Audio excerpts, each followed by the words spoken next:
Legal तरीके बताता हूं गर्मियों में बिजली बचाने के। गर्मी का मौसम आ गया है, ज्यादातर लोगों को बिजली के बिल का टेंशन सताने लगता है। लोगों को लगता है कि एसी 18 डिग्री चलाने से ज्यादा ठंडा हो जाता है, लेकिन ये हवा का टेम्परेचर नहीं है, रूम टेम्परेचर है। इसका मतलब है एसी रूम के टेम्परेचर को 18 डिग्री करने की कोशिश करता रहेगा, लेकिन टेम्परेचर 18 डिग्री होगा नहीं, एसी रुकेगा नहीं। मनुष्यों के लिए कंफर्टेबल टेम्परेचर 24 डिग्री है। इस पर एसी चलाओगे तो इसमें एसी बीच बीच में ब्रेक भी लेता रहेगा। और एक 1.5 टन की एसी का कैलकुलेशन करें तो महीने में लगभग 1000 तक बिजली बचा के देगा।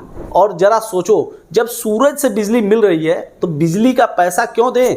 एक बार सोलर इंस्टॉल करो और लगभग 3 साल में पैसे रिटर्न हो जाते हैं और 25 सालों तक बिजली का उपयोग कर सकते हैं। अगर आपको ये जानना है कि कौन सा सिस्टम लेना है, कितने किलोवाट का लेना है, कितनी सब्सिडी मिलेगी, ये सारी जानकारी चाहिए तो स्क्रीन पे दिए हुए नंबर पे संपर्क कर सकते हैं।